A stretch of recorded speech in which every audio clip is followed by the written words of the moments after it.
American president John F കെന്നഡിക്ക് Tamil cinema മുതൽവനുമായി എന്തെങ്കിലും ബന്ധമുണ്ടോ?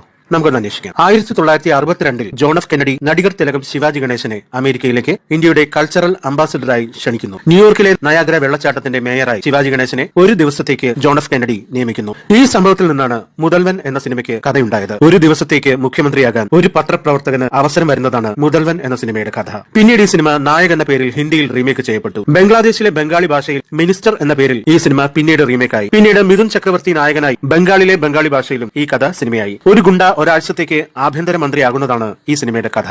2003 ഇറങ്ങിയ ഹോളിവുഡ് സിനിമ ബ്രൂസ് ഓൾമൈറ്റി എന്ന സിനിമയ്ക്ക് മുതൽവൻ എന്ന സിനിമയുടെ കഥയുമായി വളരെയധികം സാമ്യമുണ്ട്. ഒരു ദിവസത്തേക്ക് മാത്രം ദൈവമാകാൻ ഒരു പത്രപ്രവർത്തകന് അവസരം കിട്ടുന്നതാണ് ബ്രൂസ് ഓൾമൈറ്റിയുടെ കഥ. ഈ ചിത്രം പിന്നീട് ഹിന്ദിയിൽ ഗോഡ് ടു സീ ഗ്രേറ്റ് ഹോ എന്ന പേരിലും തമിഴിൽ RIN 305 കടവുൾ എന്ന പേരിലും റീമേക്ക് ചെയ്യപ്പെട്ടു. ഇനിയൊന്ന് റീവൈൻഡ് ചെയ്ത് ആലോചിച്ചു നോക്കൂ, ജോൺ എഫ് കെന്നഡിക്ക് മുതൽവൻ എന്ന സിനിമയുമായി എന്തെങ്കിലും ബന്ധമുണ്ടോ?